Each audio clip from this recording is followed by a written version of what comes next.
Bonjour à tous et bienvenue sur le podcast Objectif Performance, le podcast pour construire son haut niveau. Toutes les 2 semaines, je vais interviewer des kinés du sport, prépa physique, coach ou autres qui amènent et accompagnent leurs athlètes au plus haut. On parlera dans une première partie de leur parcours, d'où viennent-ils, où ont-ils étudié, voyagé et commencé leur carrière, ensuite de ce qu'ils font actuellement et de ce que cela peut nous apporter en pratique, quel est leur sujet de recherche actuel, en quoi cela peut améliorer nos compétences, et enfin, on abordera leur mentor, leur livre préféré et comment est-ce qu'on peut les contacter. Comme d'habitude, je compte sur vous pour mettre 5 étoiles à cet épisode sur nos minutes et sur Apple Podcast avec un petit commentaire. De la même manière, je vous encourage à partager cet épisode sur les réseaux sociaux, notamment en story sur Instagram. C'est ce qui me fait le plus avancer et faire connaître le podcast. Bonne écoute à tous. Salut Florence. Salut Julien. Merci à toi d'avoir accepté mon invitation. Merci à toi de m'avoir invité et d'avoir pensé à moi. Ouais, avec plaisir. Et est-ce que tu peux en premier nous expliquer quelle est ta définition à toi de la performance ? Oui. Alors la performance pour moi, c'est vraiment amener l'athlète à son plus haut potentiel au moment M et en fonction de ses objectifs. Je pense que ça résume bien ma définition au quotidien, ouais. Top. Et alors, est-ce que tu peux nous expliquer d'où tu viens et quel est ton parcours ? Oui, alors moi j'ai été diplômée en 2011 après l'école l'IFMK de Marseille, où on était ensemble. Ouais. Et j'ai enchaîné en fait au CERS de Saint-Raphaël pour 1 an. À l'issue de ces 1 an où j'ai pas mal appris, j'ai une proposition pour m'occuper du RC CAN de volley. Donc c'était une expérience super enrichissante où j'ai énormément appris sur le sport de haut niveau. Et suite à cette année, le CERF m'a recontacté pour un CDI que j'ai accepté parce que j'avais vraiment cœur de travailler de nouveau en équipe et voilà, de mêler le sport de haut niveau aussi à côté. Donc voilà, donc j'ai enchaîné avec le CERS de Saint-Raph pour 4 ans. Et j'ai demandé ensuite une mutation au CERS de Cap-Breton où je suis arrivée en 2017, il me semble, qui a été acceptée. Ok. Ah super. Et alors justement à Cannes, dans le volley, qu'est-ce que tu faisais ? Quel était ton rôle ? Alors moi je suis arrivée, j'ai été diplômée assez jeune, vers 21 ans, et quand je suis arrivée au volley, c'était quand même du très haut niveau.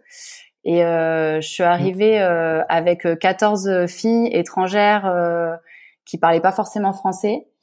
Et j'étais assez seule dans le staff en fait, donc du coup c'était je prenais la relève d'une autre kiné qui m'avait vraiment bien briefée, qui m'a vraiment mis le pied à l'étrier, mais ça reste quand même vraiment du terrain où il faut s'adapter et rester vraiment polyvalent, c'est-à-dire qu'on n'est pas vraiment que dans le soin, ni dans la prévention, ni dans la prépa physique.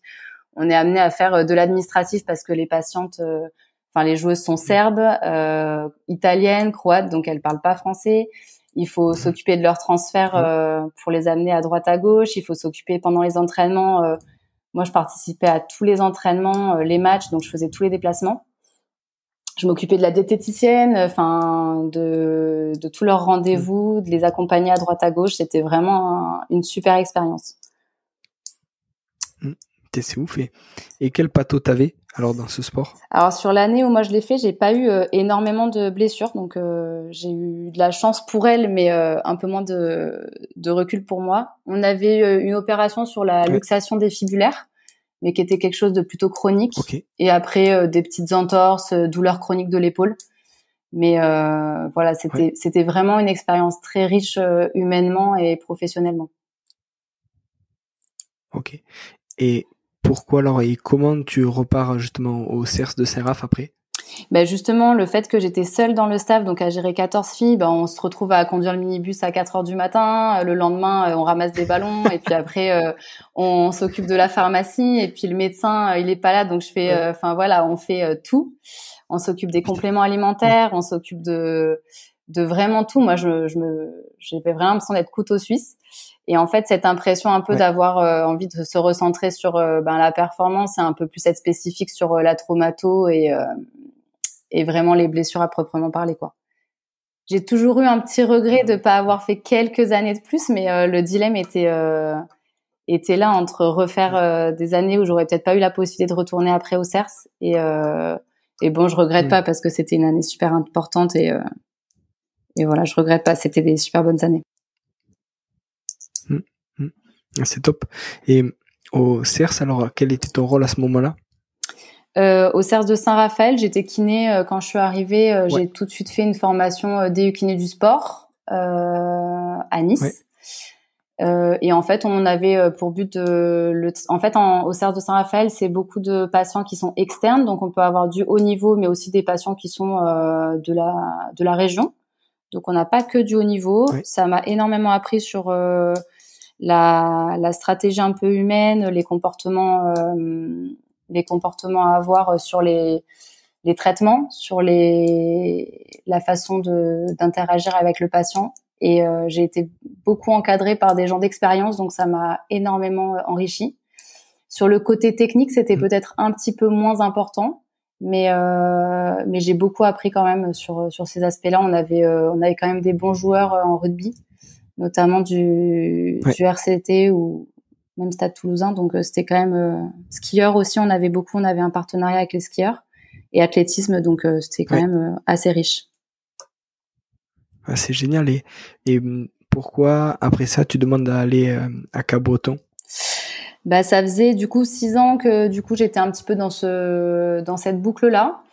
J'avais déjà un petit peu fait le tour sur un peu la question du post opératoire traumato. On était quand même on était un peu limité par la place qu'on avait au CERS de Saint-Raphaël, où c'était un peu limité. Et cette envie aussi de voir autre chose, de s'enrichir, de se développer, de se perfectionner. Et j'ai trouvé que c'était le bon moment. Je suis venue visiter la côte landaise. Et en visitant le CERS, un peu le coup de cœur pour l'établissement, l'envie d'un renouveau, d'un nouveau souffle, quoi. Ah, c'est génial. Et alors, quel est ton poste là actuel à Cap-Breton?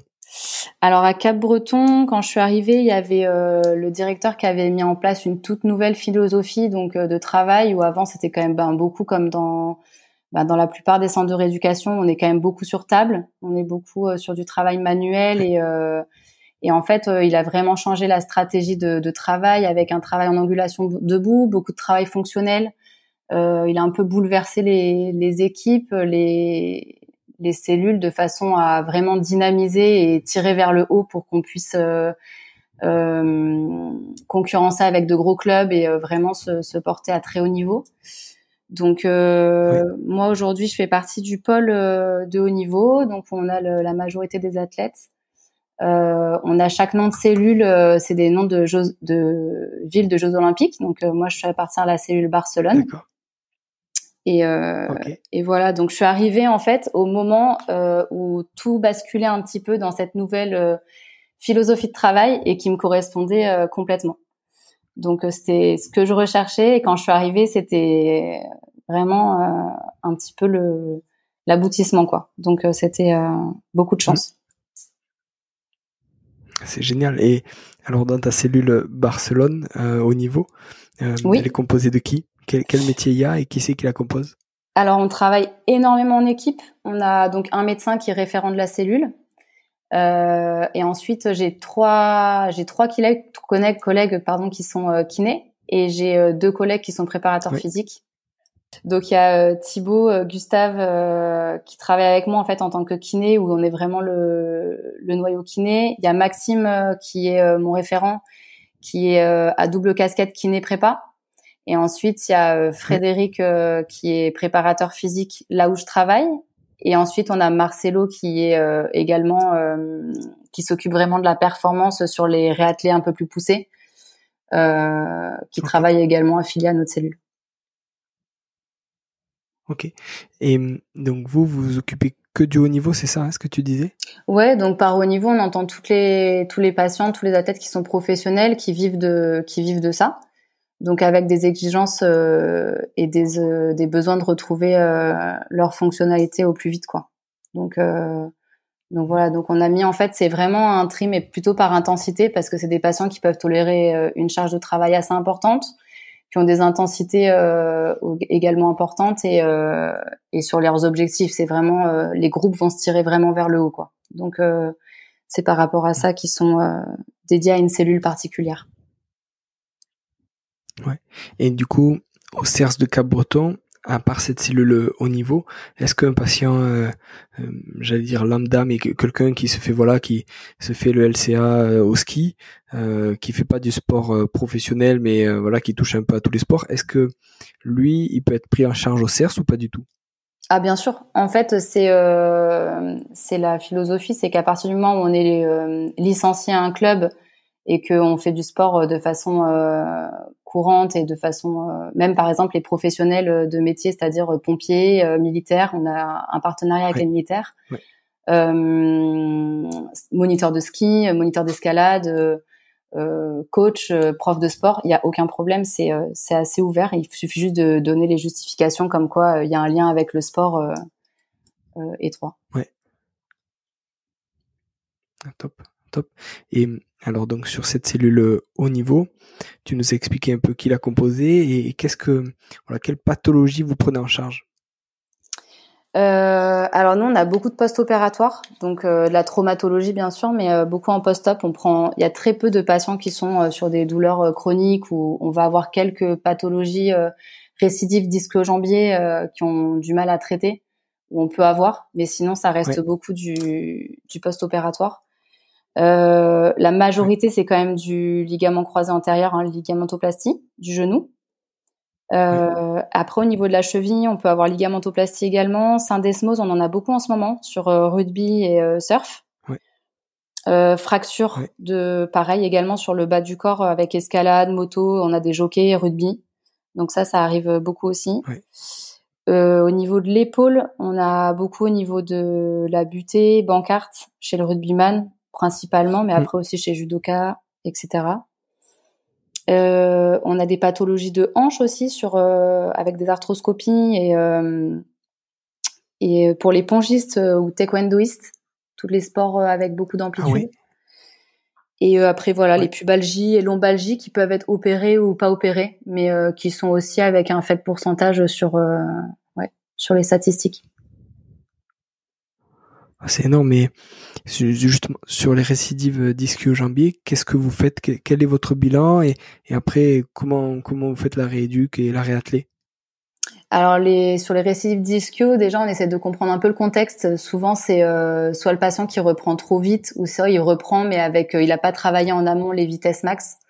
Donc nous on essaie déjà d'évaluer la force musculaire, savoir si le patient il est capable d'avoir de l'endurance de force nécessaire ou alors avoir une force max suffisante. Donc ça, on essaie de l'évaluer. Donc en premier, c'est sur le biodex si c'est possible. Sinon, c'est avec un travail d'endurance de force où on voit tout simplement fonctionnellement le déficit.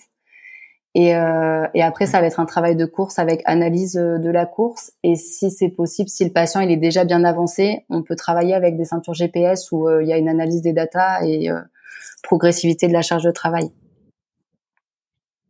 D'accord. Et l'analyse, alors sans le GPS, vous le faites sur quoi? C'est-à-dire sans le GPS. Juste avant le GPS, tu disais on analyse sa course à pied. Est-ce que vous avez un tapis instrumenté? Est-ce que vous le filmez? Alors, on a l'halter-G vraiment dans les prémices des courses qui sont faites. Donc l'halter-G, c'est un tapis de course où on peut décharger un peu le poids du corps. Ça, c'est vraiment les prémices de la course. Sinon, ça va se faire sur le terrain avec des éducatifs et avec des séances typées soit éducatives, soit vraiment vitesse, quoi. Mais on aborde la vitesse que quand le patient, on sent que musculairement, il est capable d'encaisser les charges, quoi. D'accord, top. Et pareil pour les syndesmoses, qu'est-ce que vous faites en bilan et en rééduque? Les syndesmoses de cheville, il y a eu des protocoles là qui ont été pas mal accélérés sur nous on travaille avec le docteur Cordier à Bordeaux.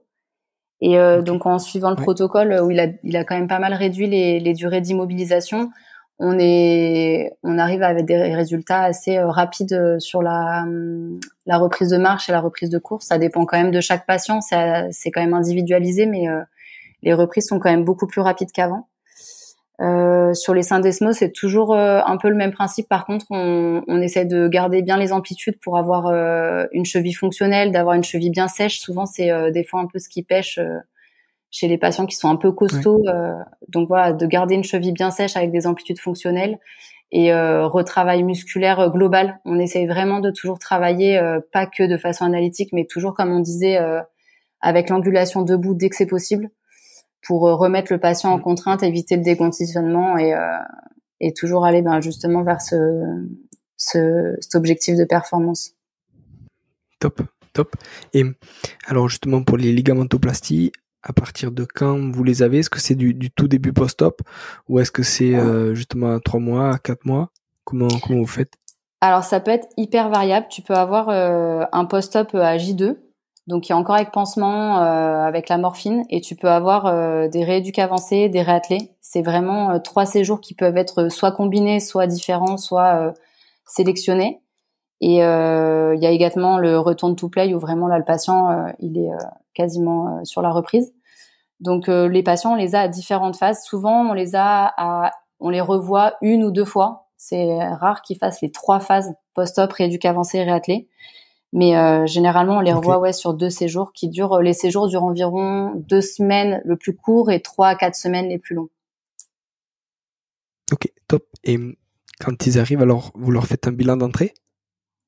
Alors nous déjà quand on travaille au CERS du coup avec un médecin, on travaille énormément en équipe. Donc le médecin reçoit en premier le patient généralement qui lui fait un bilan déjà de sa première analyse et en fonction de ça déjà il va nous donner une prescription médicale sur laquelle on va quand même pouvoir discuter en équipe. Donc ça c'est quand même assez flex là-dessus.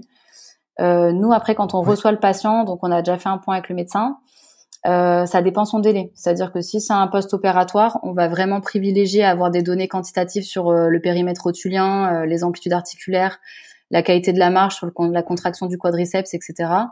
Si c'est une rééduque avancée, on va essayer au maximum de quantifier, même si c'est pas par le test isocinétique, le déficit musculaire et essayer de fixer les objectifs au maximum pour le rapprocher de la phase de réattelé.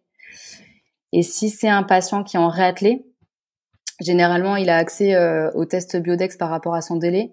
Et donc, la première évaluation qu'on fait en premier pour avoir un ordre d'idée, même si c'est peut-être pas la plus relative sur le terrain, mais ça va être le test isocinétique qu'on fait généralement en concentrique dès l'entrée. Et après, généralement... Alors nous, on est sur 90 degrés secondes encore. On est un peu en discussion pour passer sur d'autres vitesses, mais pour l'instant, on est encore sur 90 degrés secondes. On se rend compte qu'il y a beaucoup de patients en fait qui ont des douleurs sur des vitesses un peu plus lentes. Donc ça nous permet en fait d'avoir un test de façon rapide et pas trop délétère pour l'articulation. Donc voilà. Ouais. Et s'il n'y a pas d'ISO possible pour ces patients, comment tu évalues justement la fonction musculaire? Alors ça arrive que au niveau du test isocinétique, soit il y a des douleurs, soit le genou il est assez réactif. Donc dans ces cas-là, on est équipé par machine Kaiser pneumatique. Donc on a à chaque fois les max. Donc ça nous permet déjà d'avoir une première idée sur le travail où on note en fait entre nous les collègues, les données qu'on a mis et ça nous permet d'avoir un référentiel sur les différentes semaines. C'est intéressant parce que ça peut aussi déterminer sur la fatigabilité. Nous, on l'utilise beaucoup aussi en tant que progressivité, mais en tant que fatigabilité. Quand on voit que les données baissent un peu, on sait que le patient il commence à avoir une charge de travail importante et du coup qu'il faut peut-être un petit peu alléger et donner des phases de récup plus importantes. Ouais. Et sur le Kaiser, est-ce que vous notez l'addition de la somme de travail de ce qu'il a fait? C'est par exemple sur un squat ou est-ce que vous notez que le max de la séance? Et ça dépend. Un patient qui va être capable de vraiment pousser et sans douleur, donc il n'y a pas de douleur à la phase concentrique et qui est pas un genou réactif trop, on va plutôt noter les max. Un patient qui va être douloureux ou déjà qui a peut-être pas confiance ou qui a des douleurs, on va être plutôt sur de l'endurance de force à noter sur tel rep il peut faire ou tel chrono il peut faire tant. Donc à ce moment-là, on garde ces chiffres pour la suite quoi. C'est intéressant ça. Et alors justement entre Là, on a parlé de la fonction musculaire. Quel autre test vous faites, par exemple, quand il s'agit de reprendre la course à pied? Est-ce que vous refaites un point avec le médecin et un bilan que vous faites? Comment vous faites? Alors pour les reprises de course, déjà comme on disait, c'était généralement le médecin quand il voit le patient au début, il fait un peu une spéculation sur son séjour en disant je pense que sur telle date on va pouvoir donner la reprise d'appui. Donc on se laisse généralement sur un patient qui a très peu repris les appuis. Il va faire une semaine de renfo, une semaine par exemple un peu en haltérgie en transition, voir comment il tolère la remise en contrainte, et on termine sur les appuis. Et donc on a un staff toutes les semaines avec le médecin pour réévaluer ces paramètres. Et on a des staffs entre nous également tous les jours par rapport à ça pour voir la quantification. Nous, ce qui est prédominant en fait sur la reprise de course, c'est plusieurs choses. C'est vraiment déjà un genou qui est pas réactif, c'est-à-dire que on a des séances qui sont quand même tous les jours, donc on voit le patient tous les jours. Donc si on voit que le patient, il y a le genou n'est pas stable, c'est-à-dire que sur la semaine il a réagi une fois ou deux, des fois déjà dans une semaine, on sait que ça va pas être un bon pronostic pour la reprise de la course. Donc moi déjà je trouve que quand le patient il arrive à être stable sur une semaine, à tolérer la charge de travail, le genou il gonfle pas, il y a pas de choc rotulien, il est ni douloureux ni enflé. Ça c'est déjà un bon pronostic. Ensuite nous les patients qui sont au-dessus de 30% de déficit, que ce soit en isocinétique ou en test fonctionnel, on évite en fait le travail sur course. On préfère privilégier la qualité à la quantité. Et mettre le patient en fait le mieux possible et dans les meilleures dispositions pour une reprise de course, et décaler un peu. Ça nous arrive beaucoup que sur des prescriptions, des fois on dit non, on te garde encore une semaine en salle et le mieux c'est qu'on va te faire le transfert et comme ça ce sera vraiment optimisé, ce sera vraiment qualitatif. Donc voilà. Et la dernière chose, c'est là on essaie de mettre, on a des plateformes VALT qu'on va essayer de mettre en place. Les tests de saut, etc. Donc ça nous donne aussi pas mal d'indicatifs pour tout ce qui est pliométrie, reprise de course, etc. Ouais. Et justement, alors sur les tests fonctionnels que tu as cités, qu'est-ce que vous utilisez pour la reprise de la course d'abord? Alors nous on fait pas mal de travail neuromusculaire et pliométrique dans la semaine, donc ça nous donne quand même pas mal on en fait 2 fois par semaine en fait. La programmation de la semaine c'est lundi, mercredi, vendredi force, et mardi, jeudi un peu plus neuromusculaire. Et sur ces jours un peu de neuromusculaire, on voit déjà si le genou on arrive à avoir un peu une amortie, savoir si on a des qualités excentriques ou si au contraire on a un genou qui est complètement hermétique à ça. Ouais. Et après, la dernière chose, c'est qu'on utilise le single leg hop test et le triple hop for distance, mais le crossover aussi de temps en temps, selon les patients. Mais on se rend compte que voilà, c'est en mettant vraiment de l'intensité sur certains tests qu'on arrive à voir le plus de choses, quoi. Ou de travail, pardon. Et ça, tu le fais pas pour la reprise de la course, tu le fais plus pour le retour au sport? Sur les hop tests, tu veux dire? Ouais. Les hop tests, en fait, c'est ce qui est compliqué, c'est que on se rend compte que les patients, s'ils le font et qu'ils sont déjà froids, c'est un peu compliqué, ça peut être un peu douloureux, nous sur certaines ligamentaux. Ouais. Et ensuite, c'est qu'il y a il y a un éducatif hyper important. Un patient qu'on va le faire le premier jour, on lui explique, il va le faire. S'il suffit qu'on lui fasse le lendemain, il a déjà compris l'éducatif, les tests sont déjà pas les mêmes. Donc ça, c'est la première chose. Et la deuxième chose, c'est qu'on se rend compte que c'est le saut vertical aussi qui est prédominant dans les qualités excentriques et surtout dans les qualités musculaires. Donc voilà, c'est un test qu'on va faire parce que ça nous donne toujours un indicatif, mais c'est peut-être pas celui qui est en termes de test, ça nous donne des données, mais en termes de qualité, c'est peut-être pas celui qu'on préfère. En tout cas, personnellement. Ouais, d'accord. Et sur le test vertical, de saut vertical, avec quoi tu mesures? Alors justement, là, on était justement dans cette problématique. On n'avait pas de moyen de le quantifier. Donc là, on va investir dans des plateformes VALD, donc des plateformes de force. Ouais. Et on l'a testé sur pas mal de patients. Ce qui est hyper intéressant, c'est que c'est vraiment en corrélation avec ce qu'on voit sur le terrain. C'est vraiment en corrélation avec ce que nous on analyse sur tout ce qui est travail neuromusculaire pliométrique, et c'est en analyse avec aussi avec nos tests Biodex. Donc c'est hyper intéressant. Ce qu'il va falloir gérer, c'est l'analyse des données, parce qu'il y a énormément de données, et être pertinent et pas se perdre dans toutes les données, mais rester pertinent sur ce que nous on recherche, quoi. Mais je trouve que c'est hyper intéressant. C'est clair. Et ça, du coup, on a parlé de retour à la course à pied, quel test, est-ce que tu utilises d'autres tests encore pour le retour au sport, pour valider, on va dire, 100% pour le retour au sport, ou est-ce que tu gardes ces mêmes tests, mais ton critère, tu parlais de 30%, ton critère de 30%, il devient plus restreint, entre guillemets? Ouais, alors en dessous, pour reprendre vraiment le sport, on privilégie des tests en dessous entre 12 et 15%. En dessous, on considère que ça commence à être bon en termes d'isocinétique. Après, je trouve que moi, il y a toujours 5 paramètres en fait où je trouve que c'est hyper important, parce que si on a un genou qui est hyper fort, mais par contre qui est réactif, pour moi, c'est pas forcément un bon critère de reprise au sport. Alors que tous les autres voyances peuvent être verts, mais un genou qui est réactif, ce sera jamais de bon pronostic. Donc moi, c'est vraiment un genou pas douloureux, un genou qui est stable du coup en termes de réactivité, pas douloureux, pas enflé, pas de choc rotulien. Ensuite, c'est ce qu'on parlait tout à l'heure, c'est qu'au minimum, on a de déficit musculaire, que ce soit sur test isocinétique ou en fonctionnel. C'est hyper important. C'est même deux choses différentes. On peut avoir un test Biodex qui est hyper bon, et à côté de ça, fonctionnellement, on voit que il y a pas de tonus musculaire, il y a pas de réactivité, il y a pas d'explosivité. Donc pareil. La quatrième chose, c'est que ce soit symétrique sur la course.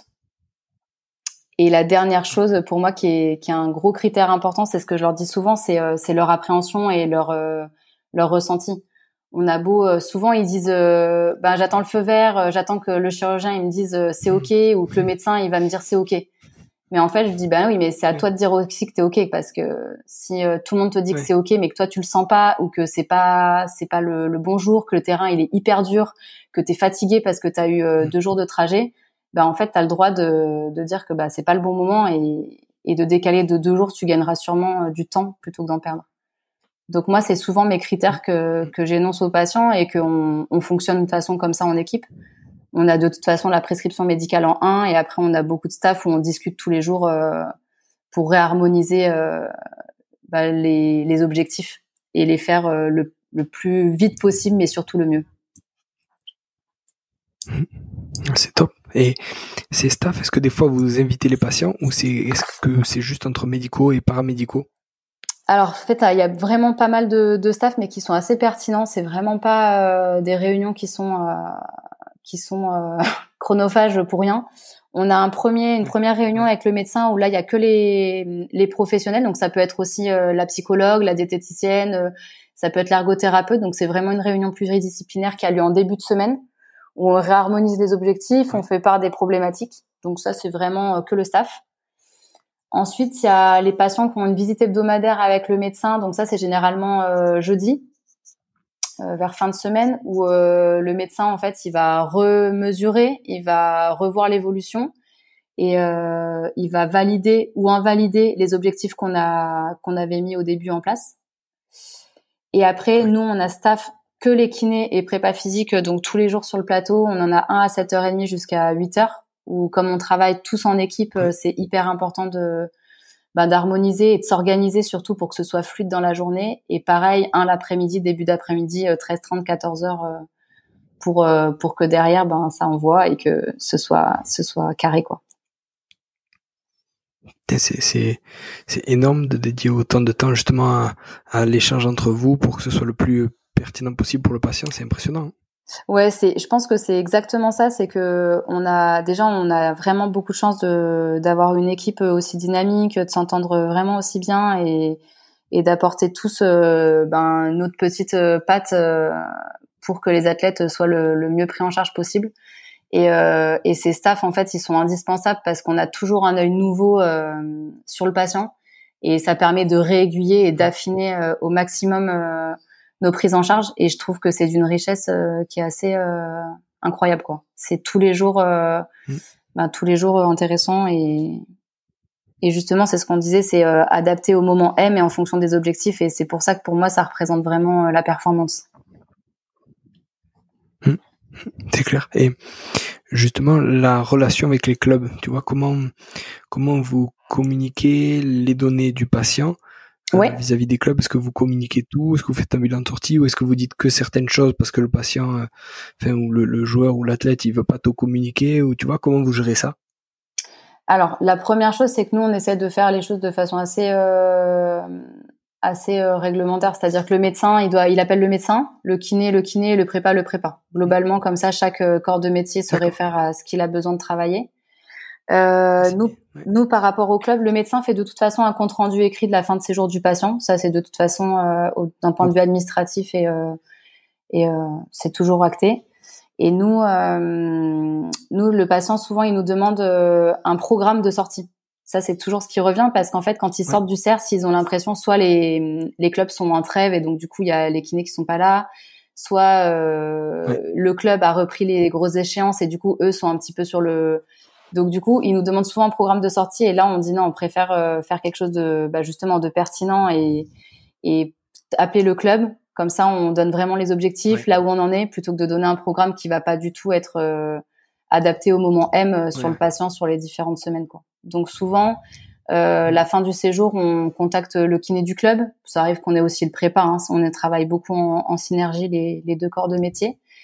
Et on fait un point sur l'athlète. En termes de données, généralement, c'est vrai qu'on donne le test Biodex parce que c'est le référentiel pour beaucoup. Et pour nous aussi, hein, mais donc voilà, ça va être le test Biodex. On donne également ce qui a été validé comme directive, c'est-à-dire est-ce qu'il a repris les appuis, est-ce qu'il a repris les changements de direction, est-ce qu'il a adapté dans le séjour parce que il avait une trop grosse charge de travail, est-ce qu'il est fatigué, est-ce que il est plutôt bien psychologiquement, est-ce qu'il va pouvoir reprendre directement au club ou qu'il va falloir laisser un laps de temps. Est-ce qu'il a abordé la vitesse? On donne quelques données s'il y a besoin. S'il y a besoin, il y a aucun problème. On peut carrément communiquer là-dessus. Mais voilà, on donne pas un programme détaillé des prochaines semaines à suivre. Après, on fait confiance au club, on fait confiance aux équipes et nous, on est là pour donner le maximum à l'athlète et après le rendre au club dans les meilleures dispositions et après on passe le flambeau. Et c'est top. Et au niveau psychologique, justement, est-ce que vous utilisez, tu vois, le ACL, RSI, ou est-ce que vous utilisez une autre échelle, ou c'est juste en discutant avec le patient que vous dites, bon, ben oui, tout va bien, ou alors non, ça se passe pas comme il voudrait, ou tu vois? Alors le médecin, il utilise plusieurs index donc dont tu as parlé, le ACL, RSI, tout ça. Donc ça, il y a des scores déjà qui sont effectués d'une manière quantitative. Et après, nous, on a un suivi avec une psychologue qui intervient également au CERS, qui est vraiment hyper performante là-dessus aussi. Elle utilise des techniques comme le MDR ou des choses comme ça. Donc il y a pas mal d'athlètes qui viennent la voir parce qu'ils ont eu ils ont pas bien assimilé la blessure ou ils ont une peur de la récidive ou alors ils sont dans des contextes avec le club qui sont difficiles. Donc ça, nous, on laisse vraiment les professionnels gérer sur cet aspect-là. Et par rapport après à eux, leurs craintes ou leurs appréhensions, soit on les rassure, soit on leur dit de prendre le temps et on se met en accord avec le club pour qu'ils reviennent dans les meilleures dispositions. Et du coup, alors toi, à titre perso, ou alors dans ton équipe Barcelone, combien de patients vous avez en tout, tu vois, sur une semaine ou par jour, combien vous envoyez? Oui, donc on a une trentaine de patients par jour. En fait, comme je te disais, c'est des patients qui restent 2 à 3 semaines, donc généralement il y a un renouvellement assez rapide, mais on garde quand même les patients. Par exemple, sur une semaine, ça va être globalement la même patientèle. Nous, on va pas du tout être à titre individuel. Je vais pas avoir mes patients et un autre kiné ses patients. On a tous les patients mutualisés, ce qui apporte quand même une richesse un peu sur la prise en charge. On a toujours notre petite un œil nouveau en fait à apporter. Donc ça, je trouve que c'est hyper intéressant. Et l'organisation, ça va être qu'en fait sur le plateau, on va avoir des groupes de patients, donc ils travaillent principalement en groupe, mais ça nous empêche pas en fait de détacher certains patients pour individualiser le travail.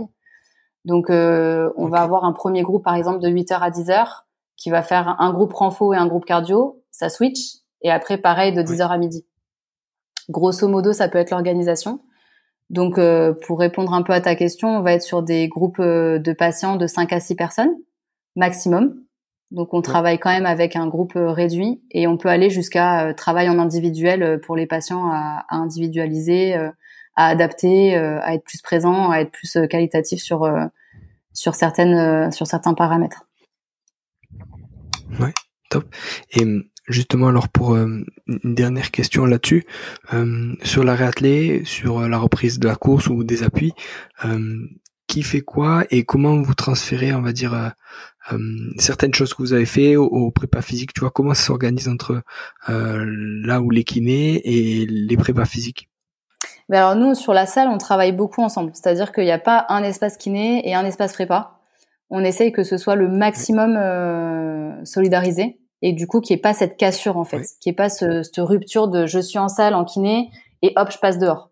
En fait, on essaye que le lien il soit le plus fluide possible. Donc on a le même espace de travail déjà. Donc je peux autant travailler dans l'espace, c'est une salle qui est complètement ouverte avec les appareils un peu autour. Et donc on va travailler vraiment en synergie. Nous le but c'est qu'on va amener l'athlète au maximum de ce qu'il peut en termes de renforcement musculaire, travail neuromusculaire et travail de pliométrie.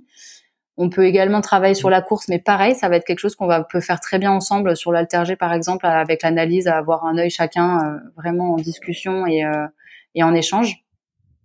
Et quand le patient il est prêt à aller aux appuis, que ça a été concerté avec le médecin et l'équipe, généralement on passe le relais avec le prépa physique.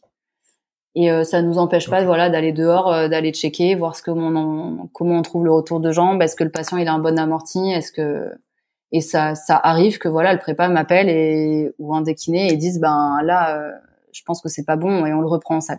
Et inversement, qui va super bien, on fait une concertation et vas-y, on te l'envoie, il est prêt quoi.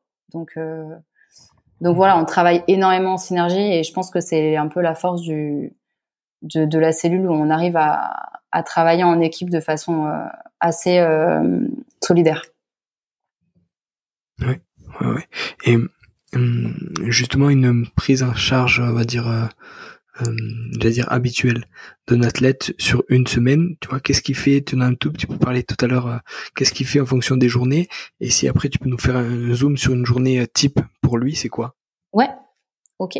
Donc nous, comme on disait, le lundi, généralement, ils ont coupé une journée et demie, voire 2 jours. Donc le lundi, on fait une remise en charge progressive, donc c'est un rappel de force, avec un thème force sur le lundi quand même, mais on remet une charge progressive. On reste sur...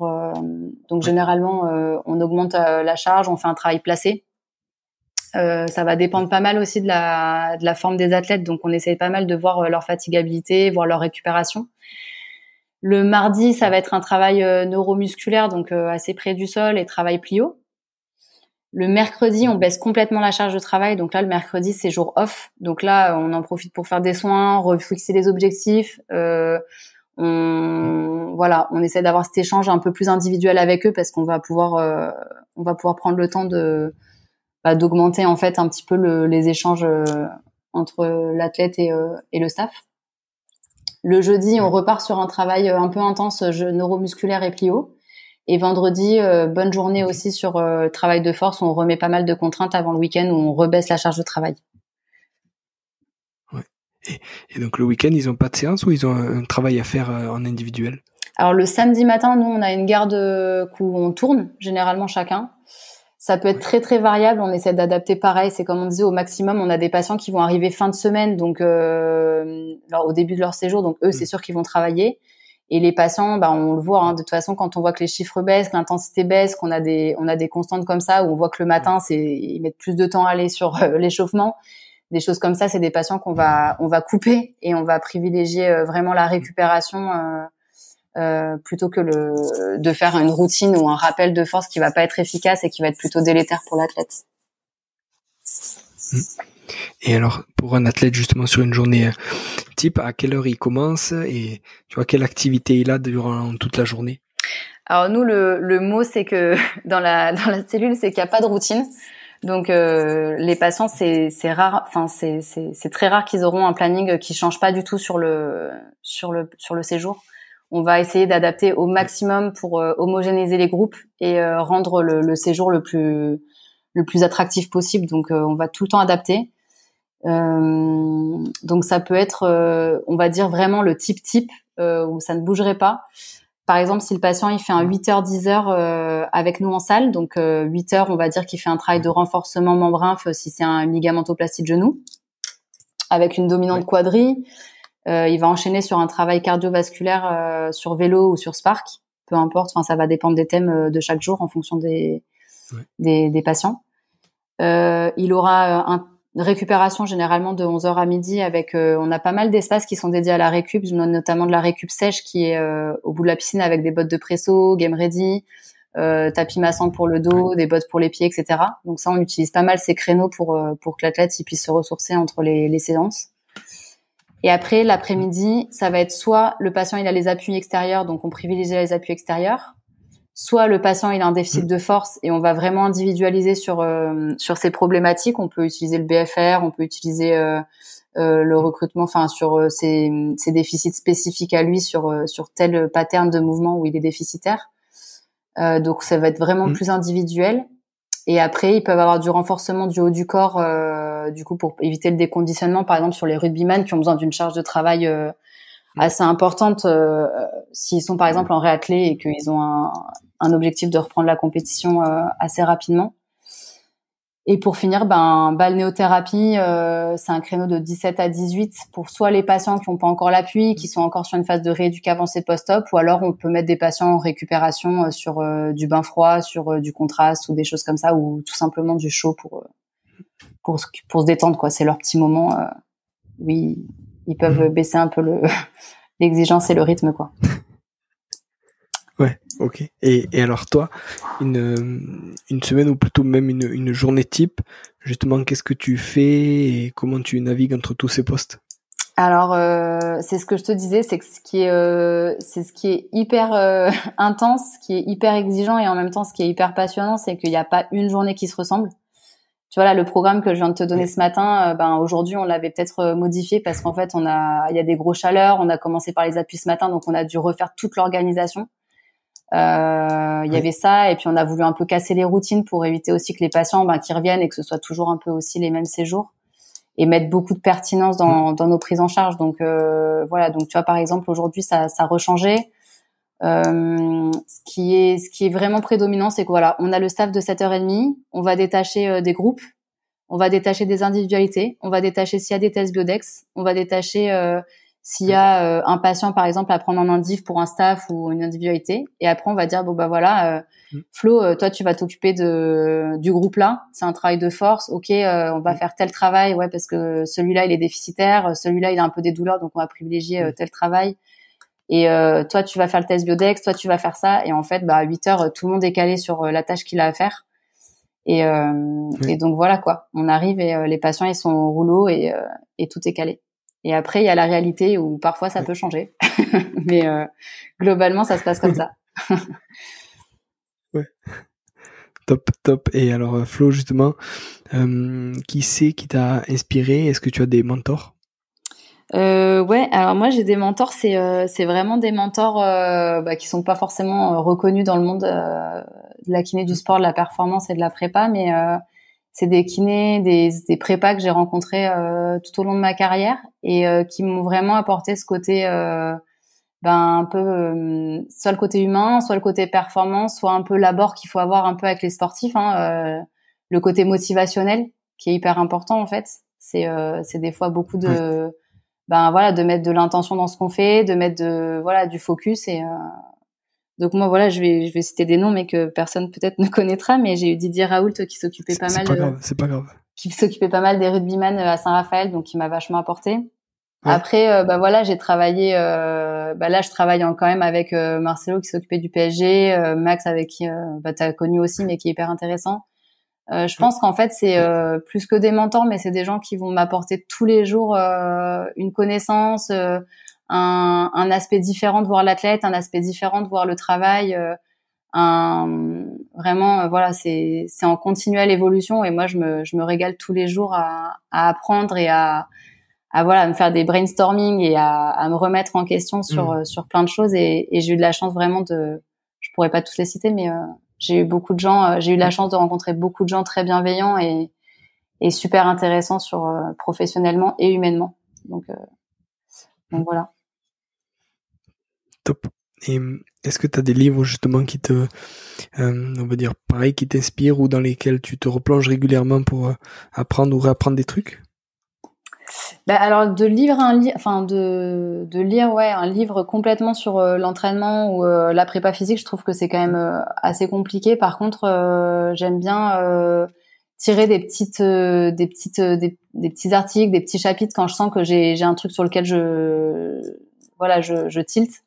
Donc il y avait l'entraînement fonctionnel pour le sportif de Michael Boyle qu'on avait lu, qui était intéressant quand on avait commencé le travail en angulation debout là. Donc quand on est arrivé. Oui. La Bible de la prépa physique que j'ai lu pas mal quand j'avais le Covid. Donc du coup que j'avais voilà, que c'était une bonne idée, mais bon, le cycle de Krebs et tout ça, voilà, c'est des choses où on lit quand on a certaines problématiques. Après, moi, j'aime beaucoup, comme je te disais, au-delà de lire beaucoup, c'est vraiment l'expérience qui me nourrit énormément. Et c'est pour ça, je le répète un peu, mais on a une chance énorme de travailler en équipe où on peut échanger sur des articles, échanger sur ce qu'on a lu, ce qu'on a pu voir, ce qu'on a pu mettre en place, ce qu'on a pu expérimenter. Et ça me nourrit vraiment plus. Et je m'appuie certaines fois de la littérature, voilà, de temps en temps pour certaines choses que j'ai envie d'appuyer, mais voilà, mon plus gros livre, c'est mon quotidien avec les gens avec qui je travaille, si je peux dire. Oh, c'est bien dit. Et Flo, alors s'il y a des gens, voilà, qui veulent en savoir plus sur comment fonctionner ou sur toi, ton rôle et tout ça, où c'est qu'on peut te joindre? Moi, je suis vraiment disponible sur. Alors, on a créé un peu les réseaux sociaux pour les patients parce que c'est une façon facile pour eux d'interagir. Donc, on a Instagram où moi j'ai mon nom, c'est Amaury, AMORYFLO tout attaché. Où voilà, il n'y a pas de souci si il y a des questions. Il y a beaucoup d'athlètes aussi qui nous contactent par ce biais-là pour des questions ou leur remise en forme. Et sinon, j'ai mon mail amoryflo@gmail.com. Et j'ai mon numéro si aussi il y a besoin, 06 13 46 34 94, mais je reste vraiment disponible et ouverte à tout échange. Top, super Flo, merci beaucoup. Merci à toi, c'était un réel plaisir d'avoir enfin pu faire ce podcast ensemble après moult péripéties. Ouais. Et comme ça. Vas-y. Et voilà, donc j'espère que ça plaira et pouvoir échanger avec plein de personnes qui sont dans le sport aussi et qui sont passionnées de ce quotidien-là. Grave. Et s'ils sont passionnés de hacking et tout pour tuner des ordinateurs qui marchent pas, ils peuvent te contacter aussi. Alors ça, ils peuvent, mais je sais pas si je serai la meilleure référente, mais oui, ils peuvent. J'ai réussi. Donc voilà. Pas de souci. Merci beaucoup. Et de rien, merci à toi et bonne continuation. Merci pour tout ce que tu fais. Pas de souci. À plus Flo. Salut. À plus. Ciao. Voilà. Merci d'être allé au bout de cet épisode. J'espère que vous êtes régalés autant que moi. Si vous voulez m'aider, le mieux est de partager cet épisode au plus grand nombre. Parlez entre vous. Débriefez-le, que ce soit en live ou sur les réseaux. Qu'en avez-vous retenu? En quoi cet épisode peut vous aider à construire votre haut niveau? N'hésitez pas non plus à me faire un retour ou à me proposer des personnes à interviewer. Je répondrai avec plaisir. À très bientôt pour un nouvel épisode.